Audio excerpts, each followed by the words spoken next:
Parehong nanigas sa gulat, ang mga patak ng pawis ay tumutulo sa kanilang mga templo. Karamihan sa mga manlalaro ay sumuko na sa pag-raid sa bagong Special Rift. Isang screen ng telepono ang lumiwanag sa in-game announcement ngayong Martes. The new Special Rift, Territory of the Count's Household, is gone live. The newly introduced monster is known as Count Astura, si Grenfell na may toothbrush sa isang kamay, telepono sa isa pa. Binasa ang update ng kalmado. Sinabi na si Count Astura ay parehong halimaw at vampira. Ang kanyang level ay 430, ang pinakamataas na nakita namin. Kinukumpirma nito na ang pag-raid sa bagong rift na ito ay magiging napakahirap. Sa screen, si Jian ay mukhang mapotla, ang mga kamay ay nakataas sa panik, habang si Guillaume ay nanatiling kalmado, isang kamay ay bahagyang nakataas habang nagsasalita siya tungkol sa bagay na ito. Ang Korean branch ay walang inaanunsyo sa panahong ito. Isang kamay ang nag-flick sa isang desk lamp. 430. Sa recording studio, isang MC ang nakaupo sa harap ng mikropono, nakasuot ng seryosong ekspresyon. Sa likod niya, isang higanting screen na puno ng mga komento ng manunood ang umungol tungkol sa nakakabaliw na kahirapan ng update. The new boss, Count Astura, level 430, probably the most vicious boss in the game's history. Ang mga mata ng MC ay may halo ng pagiging seryoso at mahinang pag-aalala. Sa harap niya, isang monitor ang nag-stream ng walang katapusang mga komento mula sa mga manlalaro na mainit na nagdidiskusyon sa patch. Samantala, sa isa pang mesa, dalawang komentador na nakasuot ng formal suits ang nagpapalitan ng tense na tingin. Kinumpirma ng Continent na si Count Astura ay parehong vampira at demonyo. Sa ilalim ng backdrop ng isang city skyline, isang babaeng anchor ang nakaupo. Ang kanyang kalmadong boses ay may banayad na pag-aalala. Tulad ng orasan, ang mga major guilds ay tumangging i-raid ang rift, sinasabing ang panganib ay masyadong malaki.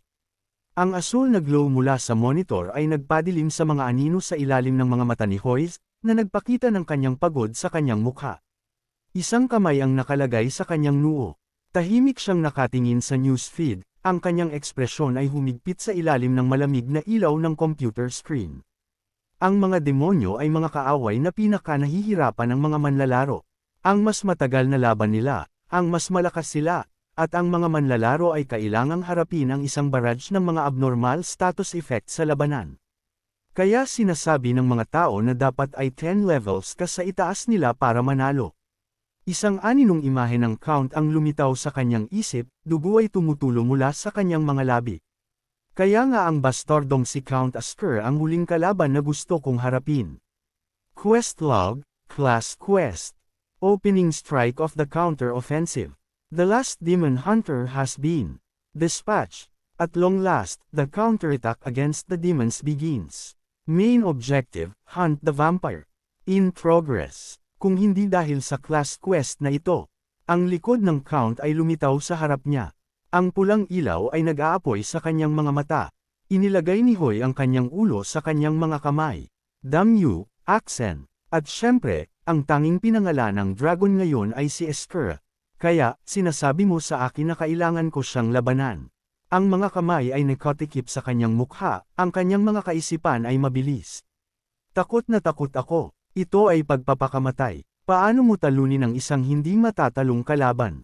Ang tibok ng puso ni Grenfell ay kumikidlat sa kanyang dibdib, ngunit iyon ay takot lang ni Lihoy. Ang kanyang sariling tibok ng puso ay matatag. Ang katawan na ito ay hindi sa kanya. Gayunpaman, dinala nito ang malamig, hindi matitinag na presensya ni Grenfell, kasama ang nakakatakot, walang ekspresyon na mukha. Ang mga daliri ay bahagyang tumatama sa armrest ng silya. Ang mga mabababang nilalang na ito ay nag-aaksaya ng aking mahalagang oras. Na may masamang intensyon na nanggagaling sa kanya, nagbigay si Grenfell ng isang malamig na tingin sa likod. Sila ay parurusahan ng husto para sa kasalanang ito. Ang mukha ni Hoy ay baluktot sa desperasyon. Ang mga patak ng malamig na pawis ay nabubuo. Alam ko na, gusto niyang patayin sila. Damn it! Ang sikat ng araw ay bumuhos sa bawat sulok ng apartment ni Hoy. Hawak ang kanyang telepono sa isang kamay at nakalagay ang kanyang baba sa isa pa. Nagbubulungan siya at nag-iisip, ayon sa mga resulta ng paghahanap. Si Kauntura ay nasa Russia. Ang aking unang destinasyon ay ang Mage Tower. Bakit? Dahil mayroong gate sa Torre, isang malaking scale magic gate na nagpapahintulot sa iyo na mag-teleport agad kahit saan. Ito ang eksaktong dahilan kung bakit napakaraming major guild sa buong mundo ang nagtatag ng mga sangay sa Korea. Hinugot ang kanyang sarili mula sa kanyang mga kaisipan, tahimik na ngumiti si Hai. Sinulyapan ang tinatayang oras ng paglalakbay sa kanyang telepono, nag-isip siya. Baka kumuha na lang ako ng taxi, pero isang boses ang biglang pumasok sa kanyang train of thought. Tama na ang usapan. Fair na. Mabilis na isinuot ni Granfell ang kanyang coat at naglakad patungo sa pinto. Masyado ng maraming oras ang nasayang. Nagmarcha siya pasulong, iniwan si Hoy na sumisigaw sa kanyang subconscious, "Teka, huwag kang lumabas na ganyan ang suot." Sa sandaling hinawakan ng kanyang kamay ang doorknob, huminto si Granfell. Muntik ko nang makalimutan. Nang makita siyang huminto, huminga ng maluwag si Hai. Tama, dapat magsuot muna tayo ng mas crude na coat. Pero sa halip, bumalik si Granfell, kumuha ng isang malaking dakot ng tea bags, at itinulak ang mga ito sa kanyang bulsa ng coat habang naglalakad, na nagtapon ng ilang piraso sa sahig ng walang pakialam. Ang isang tao ay hindi dapat pababayaan ang mga sandali para sa tsaa. Nang walang ibang tingin, diretsyong naglakad siya patungo sa pinto, ganap na hindi pinansin ang frantic na sigaw ni Hoy mula sa likuran, "Huwag, magpalat ka sa crude na coat." Nagbago ang eksena, Mage Tower Plaza. Isang malaking grupo ang nagtipon, kasama na ang mga reporters. Ang men's broadcast crew ay abala sa pag-set up. Bilasan ninyo, ilagay iyan sa likod. Ang cameraman ay tumahol. Isang crew member ang nagdala ng isang mabigat na kahon. Ito ay sa truck, di ba? Isa pa ay nasa telepono. Nandyan kami mamaya. Ano? Saan? Sa Mage Tower. Si journalist Yano ay natigilan sa pagbanggit. Pagtingin sa paligid, nagkomento siya, "Maraming reporters dito. Sa tingin mo ba talagang darating ang Gun Guild?" Ang lalaki sa telepono ay hindi man lang lumingon. "Maaari, mayroong bagong rift sa Russia, sa likod lang ng Mage Tower. Bakit hindi na lang sila kumuha ng eroplano?" Si Yano ay sumunod sa kanya. Manlalaro sila. Gagamitin nila ang Magic Gate para makarating sa Russia. Karaniwan na iyan. Nakaharap pa rin sa malayo. Sumagot ang lalaki, ilan lang sa mga manlalaro ang talagang maaaring gumamit ng gate. At bukod pa rito, nangangailangan ito ng maraming mana. Huminto siya sa gitna ng kanyang hakbang. Isang kislap ng pagkabigla sa kanyang mga mata. Mula sa malayo, isang nakakaakit na grupo ang namukod tangi sa karamihan. Isang lalaki na may napakalaking talam sa harap na sinundan ng 3 pa. Nang walang pag-aalinlangan, ang lalaki mula kanina ay sumugod patungo sa kanila. Nandito na sila. Ito ang Gay and Guild. Gumalaw na kayo. Sa kabilang panig, dumagsa ang mga reporters na may mga tanong. Guildmaster Namtaman, ako ay mula sa KBC. Maaari mo ba kaming bigyan ng isang pahayag? Pupunta ba kayo para i-clear ang bagong rift? Ibabahagi ninyo ba ang anumang impormasyon ng rift sa ibang guilds? Bakit kayo umalis bago ang iba? Sa gitna ng kaguluhan, pumiga si Yono, isang kamay ang nakahawak ng isang recorder, ang kabilang kamay ay itinutulak ang karamihan. Guildmaster naman, ako si Yano mula sa memes. Nalaman na ba ng Gay and Guild kung paano talunin si Count Askerit? Itinaas ni Temim ang isang kamay, sinenyasan ang mga tao na kumalma. Pakiusap, mamaya na ang lahat ng interviews. Pero bago siya makapagsabi pa, isang tawa ang lumabas. Itinaas ang kanyang napakalaking espada, pinaglaruan niya ang isang hibla ng buhok. Honestly, wala akong ideya kung paano patayin si Count Askar. Malalaman namin sa loob ng rift. Sa likod niya, ang mukha ni Kelman ay nagbago. Guild Master. Ang mga reporters ay kumurap sa pagkabigla sa hindi inaasahang sagot, pero nagpatuloy si Tamine. Bakit umalis bago ang ibang guilds? Para talunin ang kompetisyon, syempre. Ibabahagi ko sa kanila. Hindi. Sasabihin nila na kinakailangan ito para mapanatili ang kapayapaan ng mundo. Kung talagang gusto nilang lumaban para sa kapayapaan, dapat ay gumapang sila sa rift sa halip na tumayo sa isang ligtas na distansya at manood. Natigilan si Yunho sa isang sandali sa pagiging prangka. Bigla, isang boses ang umalangaw-ngaw mula sa karamihan. Heto, iyan ang Shining Guild. Anong ginagawa mo? Kunin ang gamit ngayon. Sa kabilang dulo ng kalye, isang makinis na itim na kotse ang huminto at isang grupo ng mga matikas na individual ang lumabas agad, na nagdulot ng kaguluhan sa mga reporters. Camila, pakiusap dito. Lux, President Lux, tingin ka lang dito. Hillmaster Lux, pakiusap, tingnan mo kami. Habang ang mga sigaw ng reporter ay nag-o-overlap sa isa't isa. Isang lalaki na may maayos na suot na itim na suit ang yumuko patungo kay Lux, inabot ang kanyang braso sa isang magalang na paraan. Sir, sa dami ng tao dito, sa tingin ko kailangan nating maglakad. Hindi naman yata nag-iisip si Lux sa suhestyon. Sige, salamat. Nagsimulang maglakad ang mga miyembro ng Shining Guild. Sa likod nila, may nagsabi, iyan ang Gayon Guild, di ba? Ang sinabi niya kanina ay medyo nakakainis. Nang hindi man lang lumilingon, sumagot si Locke, baka nagmamadali lang siya. Lahat ng major guilds ay dumagsa sa Korea dahil sa Magic Tower, at ang rangkang ng Gayan ay bumabagsak ng mabilis. Ang mga salita lang ay nagparamdam na ang dalawang guilds na nakatayo sa parehong lugar ay nasa ganap na magkaibang larangan. Idinagdag ni Lux, inaakala ko na sinasapalaran niya ang lahat sa ekspedisyon na ito. Samantala, si Tamman ay nakatayo ng tahimik, isang kamay ang nakalagay sa kanyang espada, ang kanyang tingin ay nakapako sa Shining Guild. Mula sa likod, maingat siyang pinanood ni Chielman. Nakuha ang pag-aalala ni Tamman, sinira ni Chielman ang katahimikan. Huwag kang mag-alala, gagawin natin ito ng pa-step by step, galingan lang natin. Habang nagsasalita siya, inilagay ni Kilman ang isang nakakapanatag na kamay sa balikat ni Tamman. Tumugon si Tamman na may mahinang ngiti. Mapagkakatiwalaan ka, kuya. Anyway, tungkol sa Hoy na ito, sinabi mo na nakausap mo siya. Nagpatuloy ang dalawa sa paglalakad habang nag-uusap. Sa tanong ni Tamman, kinamot ni Chielman ang likod ng kanyang ulo, ang kanyang ekspresyon ay awkward. Well, inayos ko ang ilang terms at nagpadala ako sa kanya ng isa pang mensahe, pero hindi pa siya sumasagot. Tumingin si Tame. Sinabi mo na malakas siya. Sa tingin mo ba may posibilidad na mag-try ka sa pag-clear ng rift sa pagkakataong ito? Baka magkita kami sa Mage Tower. Sa ibang lugar, sa loob ng isang masikip na bus, si Granfell ay humawak sa isang overhead strap gamit ang isang kamay habang ang isa pa ay nakahawak sa kanyang telepono, ang kanyang mga mata ay nakapako ng maigi sa screen mula sa mga device speaker. Isang video ang nag-play na nakasync sa kung ano ang ipinapakita sa screen. Ito ay isang level 300 na manlalaro na sinusubukan ito ngayon. Fire! Oh, ang ganda niyan! Habang sinusundan niya ang bawat galaw sa footage, naisip ni Granfell sa sarili, ito ang ika-100 na magic spell video na pinag-aralan ko. Ganap ko na itong naiintindihan ngayon. Ang kanyang mga kaisipan ay lumalim. May 3 yugto sa pagmaster ng isang spell. Sensing mana, manipulating mana, at sa wakas ay casting it. Bigla, isang pulang apoy ang sumiklab sa gitna ng kanyang palad. Ito ay nag-apoy ng mas mataas at mas mainit, nakakakuha ng atensyon at alarma ng pasahero na nakaupo sa tapat niya.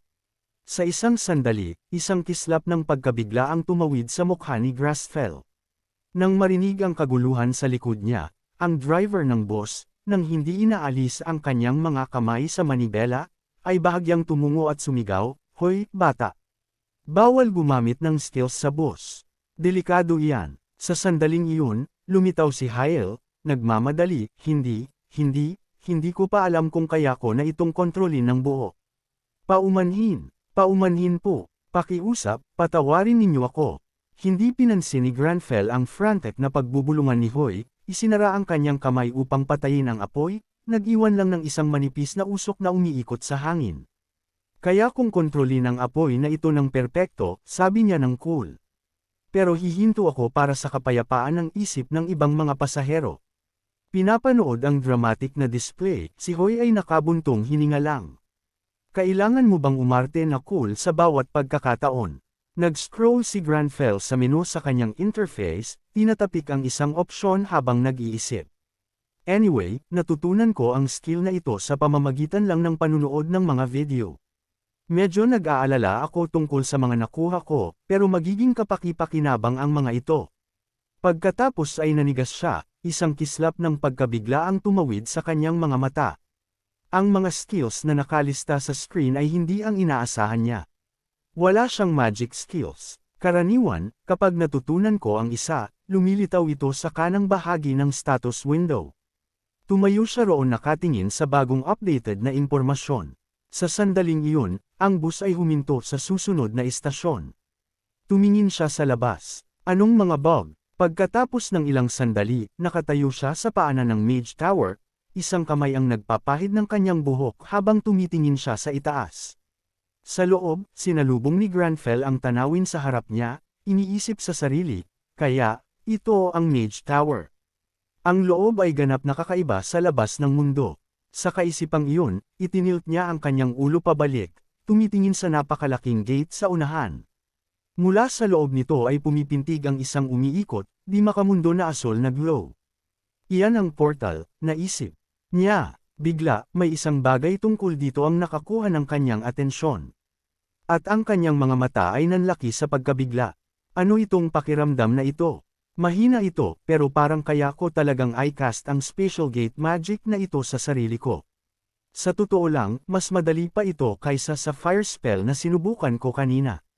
Inabot niya ang isang kamay patungo sa gate. Sa sandaling iyon, isang lalaki na nagdadala ng isang tumpok ng gamit sa kanyang balikat ay hindi nakatingin at nabangga siya. Gone, Guild. Dito, ang analyst ay nagbibigay ng paunang rundown. Ang banggaan ay nagpadapa kay Granfell pasulong, diretsyong patungo sa gate. Ang lalaki, na napagtanto na nabangga niya ang isang tao, ay bumalik para humingi ng tawad ngunit walang nakita. Oh, sorry. Teka, itinulak ko ba ang lalaking iyon sa gate? Nako, sorry talaga. Bago pa niya matapos, isang boses ang umalingaw mula sa malayo. Ang ibig sabihin ay nakasandal sa kanyang napakalaking espada, tiningnan siya at tumahol. Saan ka pupunta? Binibwisit mo ako. Dapat ba kitang sunugin dito mismo? Ang lalaki ay naniga sa ilalim ng bigat ng tingin ni Taman. Paumanhin po, bulol niya. Sa likod nila, tila may napagtanto si Chielman. Ha! Ang lalaking iyon ay mukhang si Hoy. Umikot si Tamin. Hoy, ipakita mo sa akin ang briefing. Itinulak ni Chielman ang kaisipan sa isang tabi.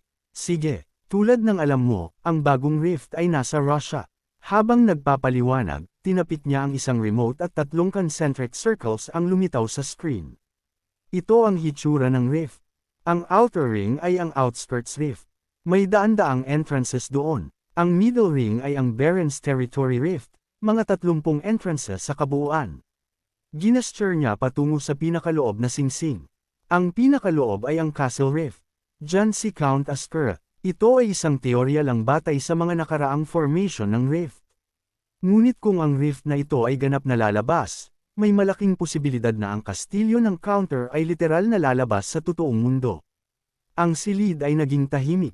Samantala, sa Russia, ang mga bitik ay nakalutang sa hangin, na may kumikinang na malamig na purple na ilaw. Sa ilalim ng mga ito, isang grupo ng mga reporters ang nagtipon. Isang mamamahayag na nababalutan ng scarf ang nagsalita sa kanyang mic. Oo, magandang hapon, lahat. Ako ay nagre-report ng live mula sa Russia. Tulad ng nakikita ninyo, mayroong hindi mabilang na mga reporters at manlalaro na nagtipon dito. Sa malapit, isa pang lalaki ang nag-livestream gamit ang isang selfie stick, kumakaway sa camera. Ladies and gentlemen, ito si Kid. Nakatayo ako sa harap ng bagong rift. At tulad ng nakikita ninyo, mayroong lahat ng uri ng kakaibang bagay dito. At saka, malapit na akong lamigin, pero anuman ang mangyari, ako, si Kid, ay laging magdadala sa inyo ng pinaka-exciting na mga update na posible. Ang mga komento ay bumaha sa screen, mukhang malamig dyan. Anong mga guilds ang nasa site? Nang makita ang mga komento, lalo pang naging animated si Kid Bell. At kaya ako ay mag-e-explore sa rift na ito sa likod ko. Pero pagkatapos ay nanigas siya sa gitna ng kanyang sinasabi, ang kanyang tingin ay nakapako sa isang figure na naglalakad patungo sa kanya. Lumapit siya at inilagay ang isang braso sa dibdib ng lalaki. Hoy, hoy! Tumigil ka dyan. Pre, ayusin mo ang ugali mo.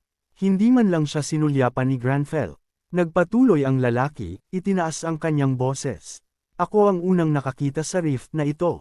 Bago pa niya matapos, ang boses ni Granfell ay pumutol sa lamig na parang isang talam. Umalis ka, kumurap ang lalaki, natigilan.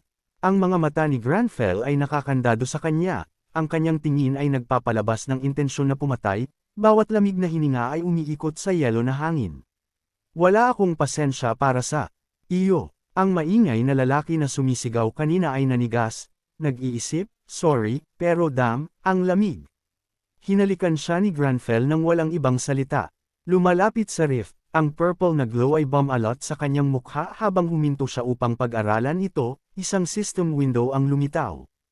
Outer Territory Zone, recommended level 240 to 270. Bridge progress, 9.7%. Sa wakas, ang Outer Territory Rift mula dito. Baka mas mainit doon, naisip niya. Sa ibang lugar sa snow, isang ulo ng halimaw ang umikot sa hangin matapos na mahati ng malinis ng isang tao na may pulang balabal. Ang katawan nito ay bumagsak ng walang buhay sa yelo na lupa. Hoy, hintayin mo ako. Tumingin si Belushi sa tunog. Sa malayo, isang babaeng may pink na buhok na nababalutan sa isang makapal na winter coat ang nagmamadali. Alam kong lampas ka sa level 300, pero huwag kang maging mabilis. Sa kabaligtaran, ang lalaki sa tabi niya na nakasuot ng salamin ay tamad na ipinagsama ang kanyang mga bisig. Hayaan mo siya, ang mabilis na paggalaw ay nagpapamamatay lang sa iyo ng mas mabilis at napakalamig. Ang babae ay sumagot, Hoy, huwag kang magsalita ng ganyan. Anong klaseng usapan? Tanong niya, matuto ka ng ugali, pwede ba? Sigaw niya, ang lalaki ay nagkibit balikat lang. Sige. Ang kanilang pag-aaway ay nagpasimangot kay Belushi sa inis. Bumaling siya, ang kanyang mukha ay nagpapalabas ng inis habang tumahol siya. Anong nangyayari? Anong pinagsasabi ninyo? Binibwisit ninyo ako. System notification, you have entered the outskirts rift. Recommended level 240 to 270. Destruction progress, 9.7%. Mula sa loob ng lila na bitik sa espasyo, dahan-daang lumapit si Granfell. Ito ang outskirts ng teritoryo. Mas malamig pa dito, bulong niya. Sa loob, si Hoy ay nagngingit-ngit. Ang kanyang mga ngipin ay walang tigil na nagkalampagan mula sa malamig na hangin. Buntong hininga ni Granfell. Anong perpektong simula sa pangangaso? Ang lagay ng panahon na ito ay nagpapalakas lang sa apoy ng aking galit. Bigla, isang kakaibang ingay ang nakakuha ng kanyang atensyon. Bahagya siyang lumingon upang aiskan ang paligid. Isang pakete ng mga halimaw ang lumabas mula sa snow. Bloodwolves, ang kanilang mga mata ay kumikinang na may galit. Bloodwolf Elf, 230. Dahan-dahan silang lumapit sa kanya. Level 230. Ako ay 67 lang. Malamig niyang naisip. Pero ang kanyang sariling character panel ay umapoy, nag-trigger sa natural enemy skill. Si Hoy ay ngumiti ng may kumpiyansa. Kaya kung patayin ang mga aso ng count, mukhang pinili mo ang maling master. Ang mga lobo ay ngumit-ngit, inilabas ang kanilang matatalim na ngipin, naghahanda na sumugod. Itinaas ni Granfell ang kanyang kamay, nagsummon ng isang espada sa isang kislap ng bakal. Ipapadala ko kayong mga kahabag-habag na hayop sa inyong paraan. Ang pakete ay umungol at sumugod sa kanya na may walang ingat na galit. Ang mga mata ni Granfell ay kumikinang, isang aura ng intensyon na pumatay ang nanggagaling sa kanya. Ramdaman ang takot ng pagiging hunted. Ang sistema ay nag-chime, hunt a vampire, show it, the hunt has begun. Ang eksena ay nagbago sa kaguluhan. Ang snow ay nababad sa dugo. Ang mga katawan ng mga pinatay na lobo ay nakakalat sa yelo na lupa. Dumating ang mga sundalo upang inspeksyonin ang sitwasyon sa tamang oras para makita si Belushi na sinisipa ang bangkay ng isang halimaw ng may brutal na puwersa. Maraming mga mutated na aso. Mamatay kayong mga pesteng walang hiya.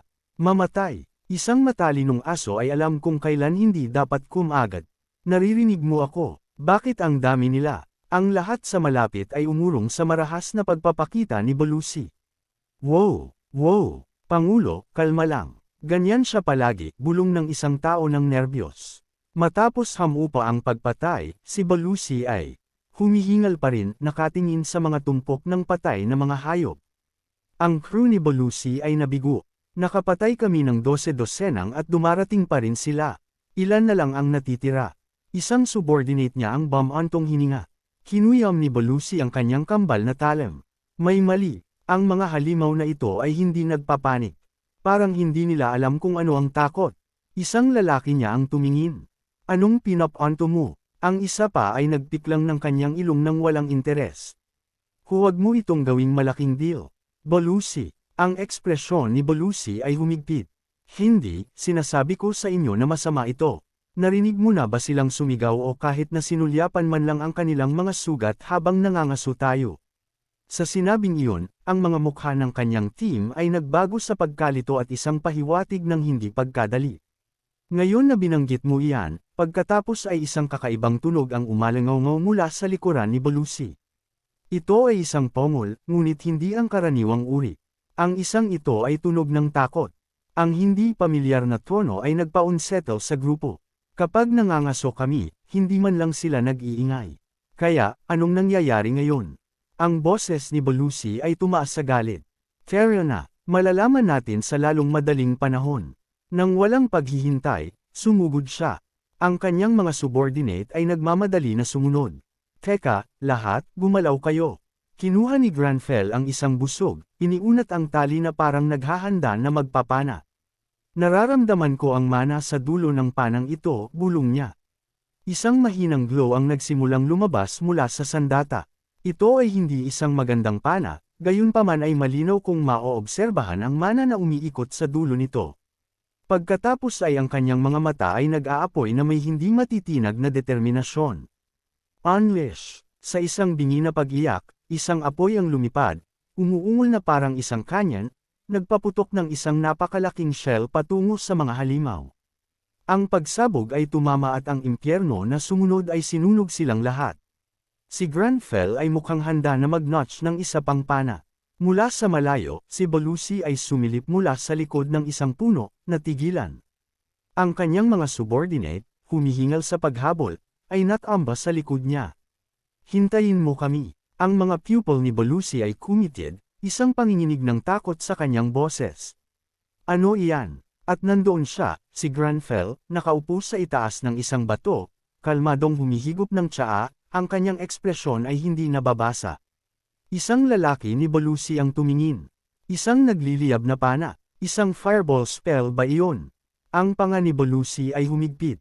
Sino ang lalaking iyon? Nakasuot ng business suit at dress shoes sa isang rift at pagkatapos ay umiinom lang ng tsaa sa gitna ng isang firestorm. Ikinross ni Granfell ang isang binti sa isa pa na parang ang kaguluhan sa paligid niya ay isang pagpipinta sa isang malayong pader. Isang subordinate niya ang biglang lumiwanag. Baka streamer siya. Alam mo, ang mga taong nag-livestream sa loob ng rifts. Makatwiran naman. Siguro sumama sa ibang party at napahiwalay. Nag-click si Belushi sa kanyang dila. Hanggal, delikado ang lugar na ito. Walang negosyo ang mga sibilyan dito. Umalis ka na habang kaya mo pa. Sa sinabing iyon, si Hoyo ay huminto sa paghigop, sinulyapan siya, pagkatapos ay tahimik na bumalik sa pag-inom. Inignora niya ako. Nagngit-ngit si Belushi, sinubukan ng kanyang team na itago ang kanilang amusement sa interaksyon. Sa galit, lumapit siya, itinaas ang kanyang boses. Hoy! Kapag may nakikipag-usap sa iyo, dapat ay, pero isang matalim na sigaw ang pumutol sa kanya. Teka lang, Pangulo, mag-ingat ka. Natigilan siya at bumaling. Mula sa snowstorm, isang nakabaluti na sangkawan ang dumating na may nakakabinging. Ingay patungo sa kanila, undead soldiers, na may mga sandata. Ang kanilang walang laman na mga mata ay nasusunog na may puot. Ang crew ni Belushi ay naghanda para sa epekto. Damn it! Ang dami nila. Saan sila galing? Ang mga halimaw ay sumugod, ngungungit-ngit. Itinaas ni Belushi ang kanyang espada. Positions. Nakipaglaban sila ng mabangis, patuloy na nag-aaway, ngunit ang mga numero ay masyadong mahigpit. Ingat kayo, marami silang armado. Bumaba si Belushi sa kanyang tindig, ang mga talam ay nakahanda. Lahat, sumugod siya pasulong, sinasaksak ng may nakamamatay na katumpakan. Ang mga ulo ay lumipad. Ang mga katawan ay bumagsak. Huwag kang mag-alala, ngumiti siya, matagumpay sa pagpatay. Isang babala ang umalangaw-ngaw. Belushi, sa itaas. Itinaas niya ang kanyang tingin. Ano? Ang dami pang mga kaaway. 12 dosenang. Siguro daan-daang ang kumukuha ng posisyon. May mga busog. Ang kanilang mga pana ay nakatutok sa kanyang team. Ang boses ng isang subordinate ay bumagsak. May daan-daan sila. Napaligiran na tayo. Anong gagawin natin, Pangulo? Nakatayo si Granfell sa malapit, mahinang bumantong hininga. Nandito ka pa rin. Sigaw ni Belushi sa kanya. Baliw ka ba? Sa tingin mo ba ito ang oras para sa tsaa? Bulag ka ba? Tumakbo ka. Nakatingin pa rin sa kanyang tasa, sumagot siya ng pantay, mukhang posible. Ang mga sigaw ng digmaan ng sangkawan ay tumaas at ang kalangitan ay nagdilim sa isang ulan ng mga pana. Nanlaki ang mga mata ni Belushi. 10,000 ang darating sa atin. Damn it! Mula sa posisyon ni Hoyo, isang maputlang asul na ilaw ang kumikinang sa buhay. Sa pag-oobserba sa mana sa loob ng isang thermos, kalmado niyang sinabi. Ang pagkagambala ay sapat na simple, ang mga kaisipan ni Granfell ay umikot ng mas malalim. Pero paano kung ang mga incantation na ginagamit ko ay hindi skills? Hawak ang teacup sa itaas, ang asul na glow ay nagcondense sa mga masalimuot na singsing, umiikot at nag-uugnay sa isa't isa. Isang alon ng malakas, nakakabigla na kapangyarihan ang pumintig palabas, ang kanyang buong katawan, ay nag-apoy na may ilaw. Ang tasa ay nagsimulang lumutang. Kumikinang ng maliwanag, pagkatapos ay naglaho sa hangin. Ang taga-suporta ni Belushi ay nagtago sa likod ng kanyang mga mata mula sa nakakasilaw na liwanag. Nang mawala ang silaw, naiwan ang kanyang mga nasasakupan na tuliro. Ano? Walang nangyari. Pagkatapos ay nakita nila ang liwanag na nagtitipon sa tuktok ng bundok, na nakatutok sa isang solong punto. Napatulala si Belushi. Ano yun, alchemy? Hindi ko pa nakita o narinig ang ganito. Kung mayroong skill na kayang gumawa ng ganoong pader, biglang dumating ang boses ni Granfell sa likod niya, dahilan para mapaurong siya. Hindi yan isang skill. Ang ginagamit ko ay essence. Kumuyam ang kanyang kamay. Ang kanyang ngiti ay nakakasilaw. Magic. At pagkatapos, isang napakalaking pagsabog ang naganap sa malayo, na nagpayanig sa mismong mundo. Walang nagsalita. Ang tindi ng pangyayari ay nagpabigat sa hangin. Napatingin si Belushi sa nagniningas na resulta. Ano? Alchemy? Hindi ko pa nakita ang ganito. Kung mayroong skill na kayang gumawa ng ganoong kalaking pader, pagkatapos sa likod niya, inulit ni Granfell, ang kanyang boses ay parang isang talam. Hindi yan isang skill. Lumingon siya, nabigla, at nakatitig sa kanya. Ang ginagamit ko ay ang essence ng magic. Ang iba na nakarinig nito ay tila nag-aalala at nagkatinginan sa kanya. Nagsimula silang magbulungan sa kanilang sarili. Sino ang lalaking yan? Isang alchemist. Ibig sabihin, kung kaya niyang gamitin ang alchemy para magpatawag ng ganoong kalaking pader, hindi ba ibig sabihin hindi lang siya basta production type alchemist? Ano ang ginagawa niya rito? Si Belushi ay nakasimangot din sa pagkalito. Ano? Ang essence ng magic. Mahinang ngumiti si Granfell, tiningnan ang kanyang kamay, at nag-isip, hinahayaan akong baguhin ang anyo ng isang bagay kung kaya kong pakialaman ang mana nito.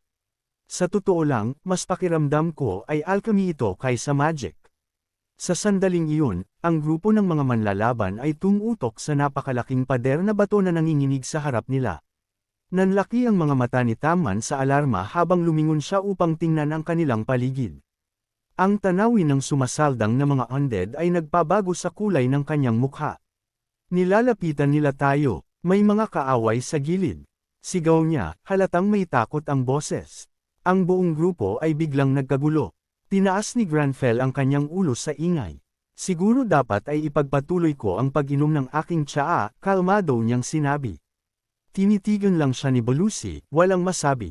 Sinimulan ng mga manlalaban ang kanilang counterattack. Lumilipad sa hangin ang mga spells. Sumulong. Pabagsakin niyo. Sumugod si Belushi, handa ang kanyang sandata. Alchemist. Pumunta ka sa likod ngayon. Ngunit sa kanyang pagkagulat, tumayo si Granfell, inabot ang isang bagay sa kanyang likod.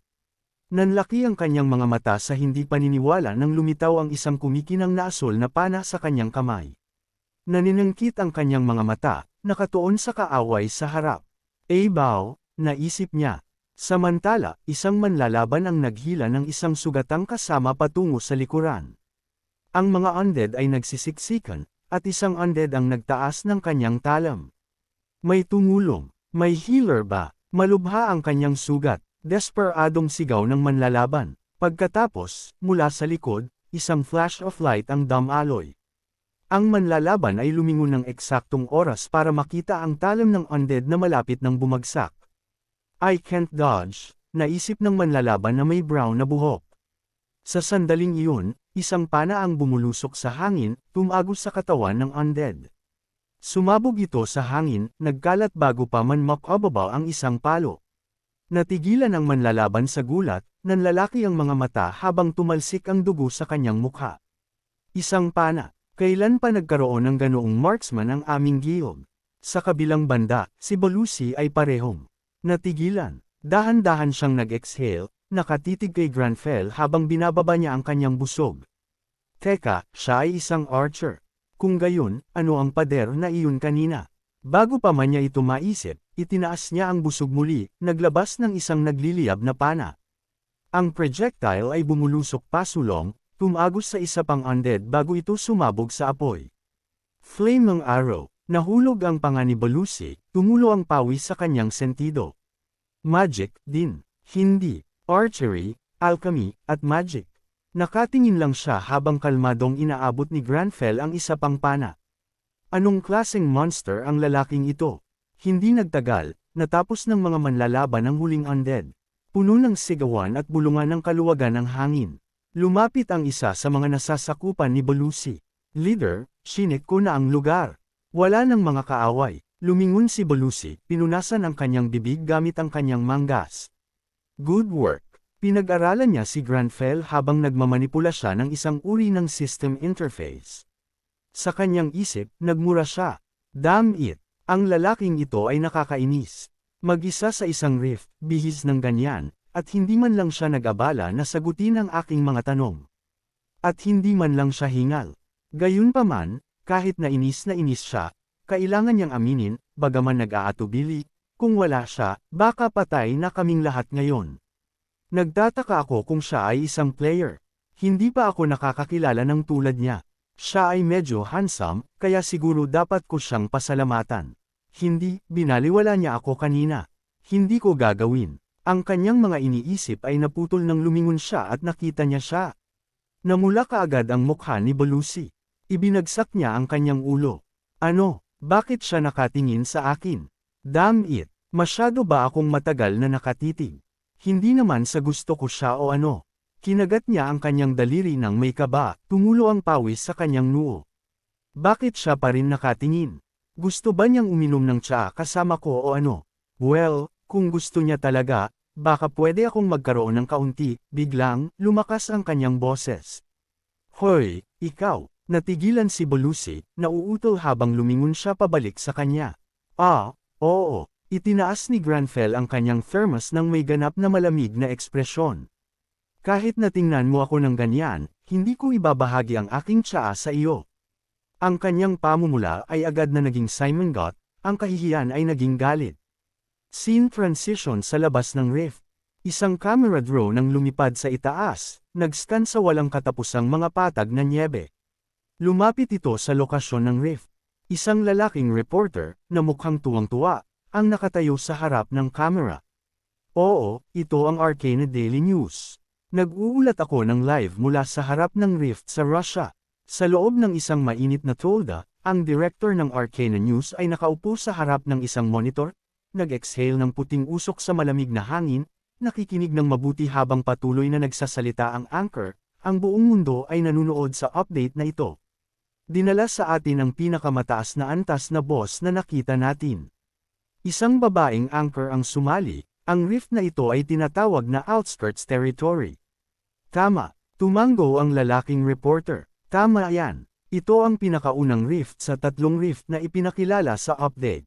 Tila, mayroong daan-daang outskirts territory rifts. Lahat ng ito ay kailangang i-clear bago may sinuman ang makakagalaw sa susunod na rift. Ang Shining at ilang iba pang guild ay kasalukuyang nasa loob. Aling guild ang mag-clear nito muna? Ang unang mag-claim ng titulong Outskirts Territory Cleared ay tiyak na ipagdiriwang sa buong mundo. Ang news director ay nakatitig sa computer screen, nanginginig sa lamig. Sa malapit, isa pang reporter na may mahigpit na hood.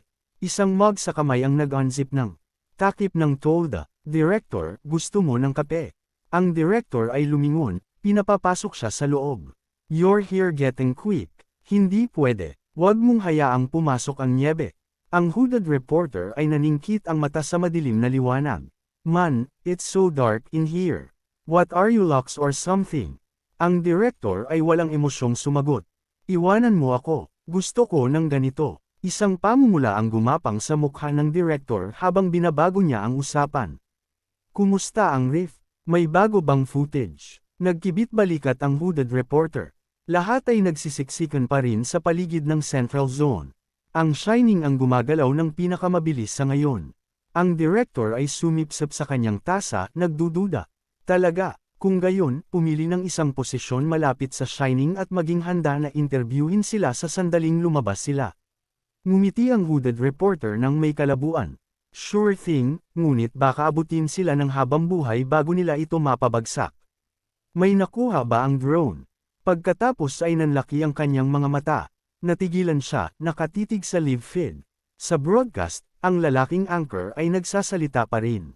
Sige, nagpapatuloy sa biglang, ang hooded reporter ay tumakbo papalampas sa camera. Ang anchor ay nagbigay ng isang awkward na pagtawa.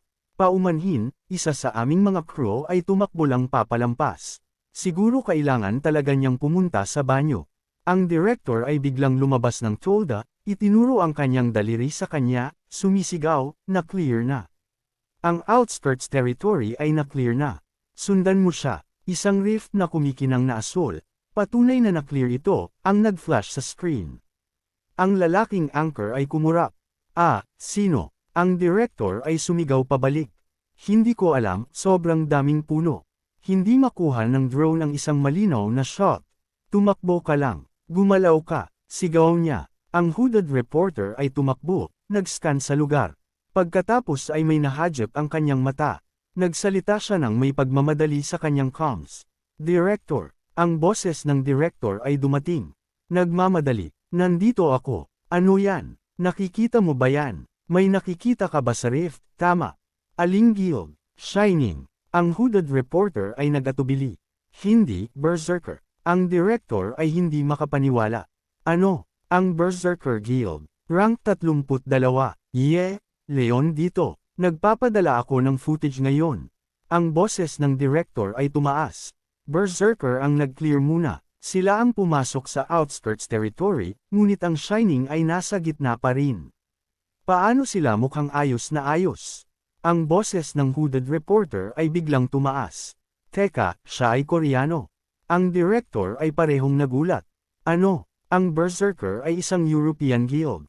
Bakit mayroong Koreano dito? Sa ngayon, ang iba pang mga reporter ay sumunod. Nagsiksikan malapit sa kumikinang na asul na rift. Dito, ang unang nag-clear ng rift. Ang hooded reporter ay mabilis na nag-update sa comms. Teka, ang iba ay nagkakagulo sa kanila. Kukuha ako ng isang interview. Hello. Ang director ay halos hindi makapagsalita. Wala akong ideya kung ano ang nangyayari. Sa asul na rift, sinimulan ng hooded reporter ang kanyang mabilis na mga tanong. Excuse me, pwede ba kaming magkaroon ng isang mabilis na interview? Mukha kang Koreano. Ano ang koneksyon mo sa Berserker? Ano ang nangyari sa loob ng rift? Lumabas ka lang ba pagkatapos na i-clear ito? Pinutol siya ni Granfell ng may lamig. Get lost. Ang reporter ay kumurap. Okay. Ang presensya ni Granfell ay tulad ng isang puting tigre na nagpapakita ng kanyang mga pangil. Naabot mo na ang limitasyon ng aking pasensya. Sa sinabing iyon, umalis siya, iniwan ang reporter na nanginginig at nag-iisip, God, sobrang lamig. Samantala, ang iba pang mga reporter ay sumugod kay Leon, ang guild leader ng Berserker. Leon, pwede ba kaming magkaroon ng isang sandali? Congratulations sa pagiging unang nag-clear ng dungeon. Walang sino man ang umasa na ikaw ang matatapos nito muna. Ano ang pakiramdam? Iba ba ang rift na ito sa iba? Isa sa mga nasasakupan ni Belushi ang tumawag sa kanyang guild leader. Pakidahan-dahan mo. Kinapitil ni Belushi ang kanyang ulo. No comment. Ang nasasakupan ay mukhang awkward. Pero guild leader, sinabi ko, no comment. Dapat sila ay nag-i-interview sa jerk na iyon sa halip. Ang nasasakupan ay nauuto. Guild leader, tayo ang unang nagtapos nito. Kahit bigyan mo lang sila ng kung ano. Hindi, wala akong sasabihin. Sa loob, ang kanyang galit ay lumakas. Ang bastard na yon ay nakakainis. Itinapon niya ang lahat ng aking mga plano sa bintana at nagpatuloy at nag-clear ng dungeon ng mag-isa. Bigla niyang nascan ang lugar. Teka, nasaan siya? Isa pang nasasakupan ang sumagot. Nauna siyang lumabas at sinabi sa akin na uuwi siya saglit. Kumurap si Belushi. Ha! Ang mga reporter ay nagsisiksikan, nagtutulakan, bawat isa ay may hawak na kamera. Kung hindi sila may hawak na kamera, kung gayon ito ay isang mikropono. Anuman para makakuha ng isang interview at makakuha ng isang sensational na scoop. Ngunit nang dumating sila, natigilan sila. Ano? Umalis na siya. Ang galit ni Belushi ay lumakas sa sandaling narinig niya iyon. Nagalit siya tulad ng isang maliit na aso, handang kumagat. Bakit? Siya ang nagpabagsak sa kanilang lahat. Sinabi ko sa iyo na kaya niyang mag-handle ng isang interview. At ngayon ano? Umalis lang siya ng ganyan. Hindi ba niya naiintindihan na ang pagiging unang sumikop sa rift na ito ay isang hindi kapani-paniwalang tagumpay? Ang lahat sa paligid niya ay nanatiling tahimik habang nagbubulalas siya. Pagkatapos, may isang nag-ingat na sinubukan na pakalmayan siya. Hey, dahan-dahan. Sigurado akong mayroon siyang magandang dahilan. Ngunit sa puntong ito, walang sinumang sinabi ang makakarating sa kanya. Sa halip, ang pagdinig sa isang tao na nagtatanggol kay Hoyo ay nagpagalit sa kanya. A good reason, my ass. Ang isang interview ay maaaring magbago sa kalagayan ng isang buong guild. Lahat ay nanunood sa event na ito. Ang iba ay patuloy na sinubukan na pakalmayan siya, ngunit bago pa man siya sumabog muli, isang biglaang asol na liwanag ang lumitaw sa likod nila. Isang cameraman sa malapit ang biglang tumingin, na bigla, may nakita siyang isang bagay at sumigaw sa gulat, na nagudyok sa lahat na lumingon at tumingin. Ang asol na ref. Natigilan si Belushi at ang kanyang mga nasasakupan. Agad nilang naunawaan kung ano ang ibig sabihin nito. Ang pangalawang guild na nagtapos ng rift ay dumating. Ang mga sigawan ay bumulusok habang ang mga miyembro ng Gayon ay nagsimulang lumabas ng rift. Ang kanilang mga katawan ay nabugbog at may mga sugat, malinaw na ebidensya ng isang brutal na labanan sa loob. Gayunpaman, si Tamman ay nagpapanatili ng isang utos na hangin ng isang guildmaster. Ang kanyang matalim na tingin ay nag-scan sa eksena. Hindi mapigilan ng mga reporter ang kanilang pagkasabik. Tamman, Guildmaster ng Gayon. Tamman, Sir, pwede ba kaming magkaroon ng salita? Hindi siya mukhang sabik na bigyan sila ng oras. Ang kanyang mga mata ay nag-scan sa karamihan, at nang makita niya ang Berserker Guild sa gitna nila, ang kanyang ekspresyon ay nagpapakita ng isang tahimik na hula kung sino sila. Gayunpaman, ang mga reporter ay nagpatuloy. Kami ay mula sa BEMS. Congratulations sa pagtatapos sa pangalawang pwesto. Si Belushi, na nanunood sa mga reporter na nagsisiksikan para sa atensyon ni Tamman, ay hindi maiwasang mag-isip, hindi ba tayo ang unang guild na nagtapos nito? Ang kanyang ekspresyon ay tumigas. Nang walang pag-aatubili, lumingon siya, bumubulong ng kung ano sa ilalim ng kanyang hininga. Sa oras na umalis, siya, ang mga nakatayo pa rin doon ay hindi na process kung ano ang sinabi niya. Ang mga reporter ay kumurap sa isa't isa. Ano ang sinabi niya? Na-tape ba yan? Ang nyebe ay bumabagsak ng mas malakas ngayon, binabalot ang lahat sa puti. Ang mga miyembro ng Gayon Guild ay nagpasya na maglagay ng ilang mga tolda sa malapit para magpahinga. Sa loob ng isa sa mga ito, sina Killman at Tamman ay may hawak na isang tasa ng instant noodles, kumakain habang nanunood ng pinakabagong balita sa isang laptop. Ang broadcast ay sumasaklaw sa isang exclusive interview mula sa araw na ito, ang unang rift ng bagong update, ang Outskirts Rift. Ang screen ay nagpakita kay Belushi bago siya umalis. Tila, na-record ng mga reporter ang kanyang mga salita. Gayon isn't the only good guild in Korea. Si Tamman ay malapit ng kumain ng isa pang kagat ng noodles, ngunit ang pagdinig nito ay nagpatigil sa kanya. Talaga bang sinabi niya yan? Bulong niya, hindi paniniwala ang nakasulat sa kanyang mukha. Ngunit pagkatapos ay ang kanyang hindi paniniwala ay naging matinding galit. Sinabi ko na sa iyo. Tinitingnan niya ako ng mababa, Pagkatapos ay binibitiwan niya ang linyang iyon. Siya ang unang nag-clear nito, at iyon lang ang sasabihin niya para sa interview. Nauna lang sila sa atin ng kaunti. Si Kilman ay hindi man lang sumagot. Ang boses ni Tamman ay sapat na malakas para Yani Jin ang told. Ang Gayon isn't the only good guild in Korea, ay patuloy na umalingaw sa kanyang ulo. Bawat pag-uulit ay nagpapalakas ng kanyang galit. Halos wala akong opinyon sa Berserker bago ito. Ngunit siya ay nagbubulalas ng walang kaparirikan na tulad niyan sa Korea. Sino sa hell ang maaaring maihambing sa Gayon? Damn it! Itinulak niya ang kanyang kalahating kinain na noodles sa binata sa harap niya, at si Tamman ay nagalit, heto, kunin mo. Ang mga mata ng mas batang lalaki ay lumiwanag. Seryoso, kung gayon, kakainin ko. Ngunit ang kanyang pagkasabik ay namatay kaagad. Hey, naubos mo na halos. Sa wakas ay nagsalita si Chowman, kalmado gaya ng dati. Sa tingin ko ang ibig niyang sabihin ay nakasalubong sila ng isang Koreanong player sa loob ng rift na iyon. Nanlaki ang mga mata ni Tamman sa pag-uusisa. Ha, sino? Yung mga tao mula sa mythology. O baka yung rank 41st sa mundo? Umiling si Kaiman. Hindi, sa tingin ko hindi. Nasa loob pa rin sila ng rift ngayon. Ang mood ni Tamman ay biglang nagbago, nakangiti sa isang sandali, pagkatapos ay nakasimangot sa susunod.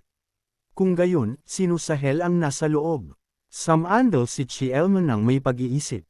Hindi ako sigurado, ngunit isang Koreano na mas malakas kaysa Gan. Mayroon lamang isang tao na pumapasok sa aking isipan.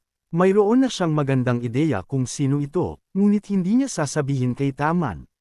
Sa sandaling iyon sa apartment ni Granfell, ang banyo ay makapal na may singaw, ang mainit na hamog ay kumukulot sa hangin. Masarap na tinatamasa ni Granfell ang ginhawa. Ang kanyang mga proporsyon ng katawan ay walang kamali-mali, malawak na balikat, isang slim na baywang, at isang hanay ng 8 perpektong sculpted na abs. Samantala, si Hoyo ay nag-e-enjoy sa ilalim ng mainit na tubig. Walang tatalo sa isang mainit na paligan. Ngayon, ito ang tunay na katotohanan ng buhay. Si Granfell, na pinupunasan ang kanyang buhok, ay tiningnan siya ng may paghamak. Sobrang kaiyahiya. Si Hoy, na lubos na nasiyahan, ay bumantong hininga. Pagkatapos ng isang paligan, para akong muling isinilang. Kukuha ako ng isang mabilis na pagtulog. Ngunit habang nagsasalita si Hoy, si Granfell ay biglang natigilan sa gitna ng kilos, ang kanyang mga mata ay nakakandado sa kama, ang kanyang ekspresyon ay hindi nababasa. Ano yan? Tanong ni Hoy. Hindi yan ang iniisip ko, tama. Pakiusap, sabihin mo sa akin. Na hindi, ito ay eksakto kung ano ang iniisip niya, nang walang ibang salita. Si Granfell ay nagsuot ng isang meticulous housekeeper na apron, mask sa kanyang mukha, feather duster sa kamay, handa na makipagdigma sa bawat patak ng alikabok. Ang lugar ay nangongolekta ng dumi ng napakabilis kapag nawala ka ng isang sandali. Si Hoyo ay sumigaw lang ng walang kabuluhan. For the love of God, magpahinga ka, you lunatic. Mga plato, tasa, mangkok, bawat sulok ay nilinis ni Granfell hanggang sa walang natirang isang patak ng alikabok. Ang aroma ng tsaa ay agad na pumuno sa hangin, ang singaw ay kumukulot mula sa tasa sa kanyang kamay habang nakaupo siya, kalmado, tinatamasa ito. Si Hoy, napatay na ang loob, ay bumulong lang ng may paghanga.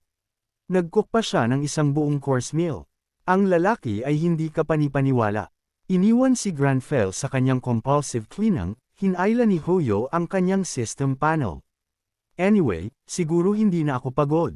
Nakasimangot siya sa pag-iisip. Kaya, ito ang lahat ng lot. Walang tunay na kapaki-pakinabang ngayon. At level 86, mukhang nadagdagan ako ng 19 levels. Ang kanyang mga mata ay nanatiling nakatutok sa system. Kung kinuha ko ang pinakamataas na difficulty rift, ang mga gantimpala ay magiging mas mahusay, ngunit ang mga panganib ay insane. Ang kanyang tingin ay tumalas. Ang mga spells ay nagkakahalaga ng mas kaunting mana kaysa skills. Ibig sabihin ay kaya kong mag-cast ng mas marami at mas mahusay ang mga ito kaysa sa mga skills na mayroon ako. Si Granfell, na laging praktikal, ay nagpaalala sa kanya. Ngunit ang mana regeneration ay sobrang bagal.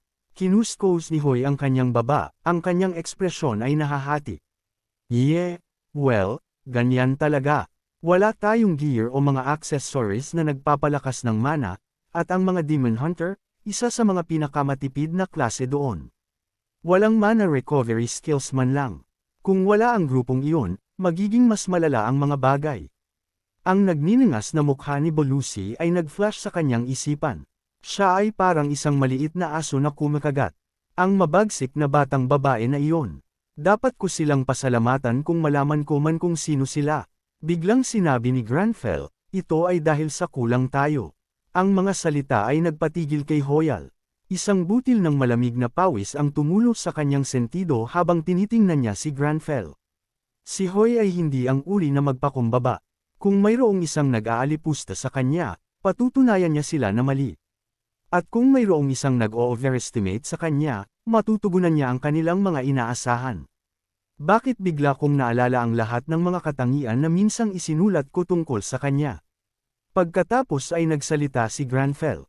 Kalmado ngunit parang kulog. Ang susunod na rift ay ang territory ng isang pamilya ng Count. Bago pa man siya mapigilan ni Hoy, tumayo si Granfell. Walang oras para mag-relax. Hindi ako maaaring umasa lamang sa magic. Dapat kong hasain ang aking mga combat skills, at napili ko na ang hamon ngayon. Nanlaki ang mga mata ni Hoyce. Mabilis niyang pinagsama-sama ang lahat. Tama, ang mga player na nakipaglaban sa atin. Ang maikli ang buhok na babae na may kambal na blade, siya ang pinaka-stand-out. Kung kaya kong kopyahin ang kanyang mga galaw, ang kanyang daliri ay nag-hover sa system. Hindi ko alam kung ano ang plano mo, ngunit itigil mo yan ngayon. Pawis ang tumulo sa kanyang noo habang pinapanood niya si Granfell. Ang mga alok ng system ay nagdulot ng isang maliit, seryosong pagtango mula kay Granfell. Ang mga fundamentals ang mahalaga. Si Hoy, gayunpaman, ay walang enthusiasm, tanging isang nakakababa na pakiramdam sa kanyang tiyan. Si Granfell, walang awa, ay nagsuot muli ng apron, at nagsuot ng guwantes. Una, ang mga plato. Kapag natapos na ang mga ito, mag-dive ako kaagad sa pagsasanay. Natigilan si Hoy. Kaya, kailan tayo matutulog?